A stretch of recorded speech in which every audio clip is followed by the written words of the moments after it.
আটলান্টিকের দুই পারে সরকারের অনেক ভিতরে এবং অনেক বড় জায়গায় ইন্ডিয়ানরা আছেন। Indian graduate, Indian professionals comparatively বাংলাদেশের চেয়ে অনেক অ্যাডভান্স এবং উপরে। সুতরাং তারা ওই লবিগুলা হুম। কানেক্ট করে ব্যবহার করে কিন্তু তারা অনেক কিছু করছে। বাংলাদেশ সরকারকেও কিন্তু এদিকে নজর দেওয়া দরকার। ইন্ডিয়াতে যে কাণ্ড ঘটেছে, বিশেষ করে বাংলাদেশের সহকারী হাই কমিশনের অফিস যেটা পুরানো হয়েছে এবং পতাকা পুরানো হয়েছে, ভাঙচুর করা হয়েছে, এটা নিঃসন্দেহে এবং স্পষ্টভাবে ভিয়েনা কনভেনশনের ভায়োলেশন। এটা করতে পারে না বাংলাদেশকে রিপ্রেজেন্ট করে ওই হাই কমিশনের অফিস। তো ওই হাই কমিশনে অ্যাটাক করা মানে বাংলাদেশকে অ্যাটাক করা। আপনি চিন্তা করতে পারেন যে বাংলাদেশের যদি ইন্ডিয়ান এম্বাসি অ্যাটাক হতো তাহলে কি রিয়াকশন হতো, বা পৃথিবীর আরো অন্যান্য ওয়েস্টার্ন ইউরোপিয়ান দেশের কোন এম্বাসিতে অ্যাটাক করে কি রিয়াকশন হতো।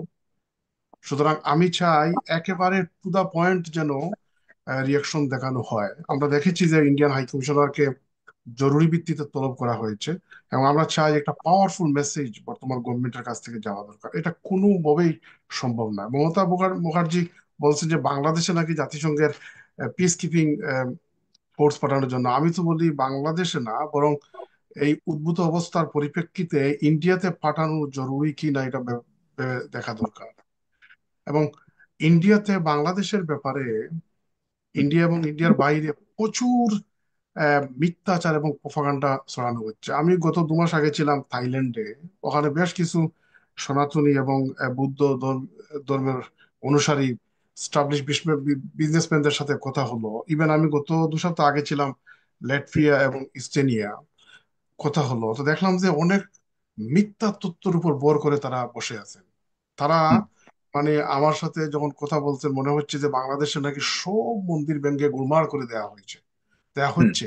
আমি তা ছিল, কিন্তু আমি একটু সময় করে একটু টেক্কা টেক্কা বলে মোটামুটি কনভিন্স করতে পেরেছি কয়েকজনকে, কিন্তু এভাবে কয়েকজনকে করবেন?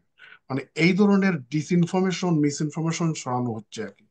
এবং বাংলাদেশ সরকারের পক্ষ থেকে ভালো করে যদি পদক্ষেপ না নেওয়া হয় তাহলে কিন্তু বিশ্বে অনেকটা মিস মেসেজ চলে যাবে আর কি, একেবারে মিথ্যার উপর ভর করে। আমি রাইট। গত সপ্তাহে ব্রিটেনের হাউস অফ লর্ডসে একটা সেমিনার ছিল। তো আমি সেখানে প্যানেল মেম্বার ছিলাম, বাংলাদেশ থেকে আসছিলেন ব্রিগেডিয়ার শাহাওয়াত সাহেব। তো ঠিক একইভাবে ওখানে হাউস অফ লর্ডস এর এবং হাউস অফ কমন্স এর বেশ কিছু সদস্য ছিলেন। আটলান্টিকের দুই পারেও কিন্তু প্রচুর মিস ইনফরমেশন এবং ডিসইনফরমেশন ছড়ানো হচ্ছে, এবং তাদেরকে অন্য একটা মেসেজ দেওয়ার চেষ্টা করা হয়েছে। কারণ ইন্ডিয়া তো একটা পাওয়ারফুল নেশন, অনেক স্টাবলিশড ডেমোক্রেসি তাদের ওখানে আছে, জনসংখ্যা বেশি, ইন্টারন্যাশনাল কানেকশন বেশি। আটলান্টিকের দুই পারে সরকারের অনেক ভিতরে এবং অনেক বড় জায়গায় ইন্ডিয়ানরা আছেন। Indian graduate, Indian professionals comparatively বাংলাদেশের চেয়ে অনেক অ্যাডভান্স এবং উপরে। সুতরাং তারা ওই লবিগুলা হুম। কানেক্ট করে ব্যবহার করে কিন্তু তারা অনেক কিছু করছে। বাংলাদেশ সরকারকেও কিন্তু এদিকে নজর দেওয়া দরকার। কারণ বাংলাদেশ সরকার শুধুমাত্র রেমিটেন্স চাচ্ছেন প্রবাস থেকে, কিন্তু এই দেশের বাইরে প্রায় 1,50,00,000 এক্সপার্টেড বাংলাদেশি আছেন। বিশেষ করে ইউরোপ, আমেরিকা, ব্রিটেনে যারা আছেন ওয়েল স্টাবলিশড প্রফেশনাল এক্সপার্ট বিভিন্ন লাইনে, তাদের সাথে একটা সেতুবন্ধন করা দরকার। বাংলাদেশের এই অবস্থার পরিপ্রেক্ষিতে, উদ্ভূত পরিস্থিতিতে তারাও কিন্তু, যারা এক্সপার্টিয়েট বাংলাদেশি দেশের বাইরে আছেন, তারাও কিন্তু আনঅফিসিয়াল অ্যাম্বাসেডার হিসেবে কাজ করতে পারেন, বাংলাদেশের প্রকৃত অবস্থা তুলে ধরতে পারেন। আমরা চেষ্টা করছি ব্যক্তিগতভাবে, কিন্তু সরকারের পক্ষ থেকে উদ্যোগ নিয়ে ডায়াসপোরা কমিউনিটিকে এঙ্গেজ করে। কারণ স্বাভাবিক কারণে বাংলাদেশ একটা উন্নয়নশীল দেশ, ওখানে রিসোর্সের স্বল্পতা আছে, লিমিটেশন আছে, গভর্নমেন্ট তো ইন্টারিম গভর্নমেন্ট, এটা পলিটিক্যালি ম্যান্ডেটেড গভর্নমেন্ট না, অনেক কিছু আছে, এবং ক্যাবিনেটটাও একেবারে ছোট। সুতরাং আমি মনে করি যারা এক্সপাট্রিয়েট ডায়াসপোরা আছে আটলান্টিকের দুই পারে আমেরিকা এবং ইউরোপে, তাদেরকে অ্যাক্টিভলি এঙ্গেজ করা দরকার। ইন্ডিয়ানরা কিন্তু তাদের পার্সপেক্টিভ যদি দেখেন দেখেন, একটা পতিত স্বৈরাচারকে তারা 15-16 বছর বাঁচিয়ে রেখেছে, সাপোর্ট দিয়ে রেখেছে, যতটুকু সম্ভব সাপোর্ট করার করেছে। যখন ফল হলো, তাদের বাসায়, তাদের প্রেক্ষাপট বা তাদের যদি আপনি সাইডে চিন্তা করেন, there national interest is stake. আর ন্যাশনাল ইন্টারেস্ট যখন একটা জাতির বা দেশের স্টেক হয়, তখন বিলিয়নস অফ পাউন্ড খরচ করতে দেশ চায় না। সুতরাং ইন্ডিয়া এটা করতে থাকবে, কিন্তু তাকে আপনি কাউন্টার করতে হবে মেধা দিয়ে, অর্থ দিয়ে, এবং আপনার যে কানেকশন আছে ওইটাকে ইউটিলাইজ করে। সুতরাং কি বলে ইন্টারিম গভর্নমেন্টের সর্বোচ্চ পর্যায়ে আমি আহ্বান জানাবো এক্সপার্টিয়েট ডায়াসপোরাকে কাজে লাগাতে। দেখেন, কিছু কিছু ঘটনা যেমন বড় রোগের আগে অ্যান্টিবায়োটিক হিসাবে দেয়া হয়, আমি মনে করি এই ধরনের ঘটনা যেগুলো গত কয়েকদিন ধরে ঘটেছে, এটা কিন্তু বাংলাদেশের ক্ষেত্রে একটা জাতীয় ঐক্যের একটা স্কোপ সৃষ্টি হওয়ার পরিবেশ আসছে। হুম। এবং এটা মনে করি জাতীয় ঐক্য, কারণ গত 15-16 বছরে পররাষ্ট্র নীতি বাংলাদেশের কোথায় নিয়ে ফেলে দেওয়া হয়েছে। আমরা তো এতক্ষণ শুনলাম বা অনেক জায়গায় শুনি, আমরা লেখা পড়ি, ইন্ডিয়া এই করছে সেই করছে। ইন্ডিয়া তো তাদের ক্ষতি করছে, তারটা তারা দেখবে, কিন্তু আমাদের 15 বছরে পররাষ্ট্রনীতি কোথায় নিয়ে ফেলানো হয়েছে। যে পররাষ্ট্র মন্ত্রী বাংলাদেশকে রিপ্রেজেন্ট করবে, উনি বলতেছেন যে ভারতের সাথে বাংলাদেশের স্বামী স্ত্রীর সম্পর্ক। এখানে ইলেকশনে বাংলাদেশের মানুষের ম্যান্ডেট নিয়ে ক্ষমতায় যাবে, রাষ্ট্রমন্ত্রী বলছে যে আমরা ইন্ডিয়াতে বলে আসছি শেখ হাসিনাকে ক্ষমতায় রাখার জন্য। এবং বাংলাদেশের প্রধানমন্ত্রী দম্ভ করে বলে ইন্ডিয়াকে এমন কিছু দিয়েছি জীবনে বলতে পারবে না। মানে এই পর্যায়ে একবার সাবসার্ভিয়েন্ট, একবারে গোলামি যেটা বলে একবারে কাঁচা ভাষায়, ওই পর্যায়ে নিয়ে আসা হয়েছে। এখানে কম্পিটেন্সির অভাব ছিল। ইন্ডিয়ান যখন ডিপ্লোমেট বা ফরেন সার্ভিসের বাগা বাগা সিএসপি অফিসাররা যখন বসতো, বাংলাদেশের কাউন্টার পার্ট কারেন্ট আসলে কি হতো? আমাদের বিগত সরকার ইচ্ছাকৃত ভাবেই আসলে ভারতের এই অবস্থানের বিরুদ্ধে, এটা রাষ্ট্র কাঠামোতে যে প্রতিপক্ষ হিসেবে বা এগুলিকে জবাব দেওয়ার মতো ওরকম সক্ষম একটা ইন্টারন্যাশনাল কমিউনিটি দাঁড় করানোর যে চেষ্টা, সেটি দীর্ঘদিন ধরে করে আসেনি বলে এখন সেটার একটা হঠাৎ আমরা ধাক্কা খেতে হচ্ছে। এটা কিন্তু এক্স্যাক্টলি, এটা এখনকার যে অবস্থা, সাগর সাহেব, এটা হচ্ছে আপনি ওই যে যে প্রশ্ন করেছেন ধারাবাহিক। চমৎকার, কিন্তু এটাকে ইচ্ছাকৃত ভাবে ডেলিবারেটলি ড্যামেজ করে রাখা হয়েছে।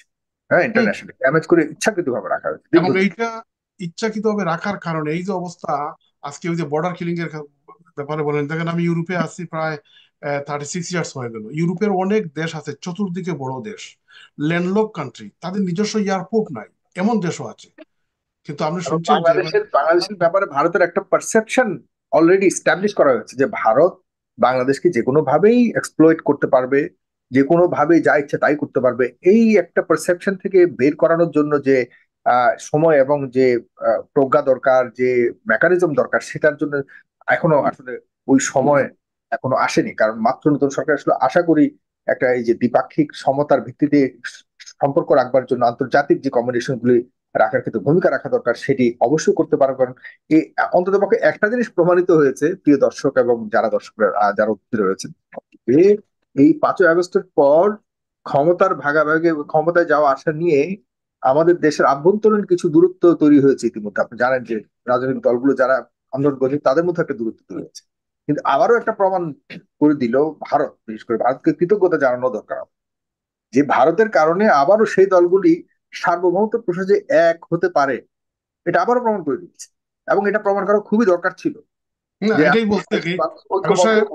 হুম। ওইটাই তো বললাম যে এইটা এই প্রেক্ষাপটটা অনেকটা অ্যান্টিবায়োটিক হিসেবে কাজ করছে, জাতিকে জাগ্রত রাইট, করার রাইট, জন্য, রাইট, ঐক্যবদ্ধ করার জন্য কাজ রাইট। করেছে। এই কারণে আমরা আসলে ভারতকে কৃতজ্ঞতা জানানো বিশেষ উচিত। করে কারণ হলো এই সংক্ষেপে আমি বলি, দূরত্বের মধ্যেও যে বাংলাদেশের মানুষ ঐক্যবদ্ধ হয়ে গেল আন্তর্জাতিক বা সার্বভৌমত্বের প্রশ্নে, এটা প্রমাণিত হয়েছে। জি। এবং এটা একটা সীসাডালা প্রাচীরের মতো ঐক্যবদ্ধ হয়ে এটা মোকাবেলা করতে হবে। দেখেন, গত 15 বছরে একটা স্থায়ী ক্ষতি করে দিয়েছে মানে পতিত সরকার।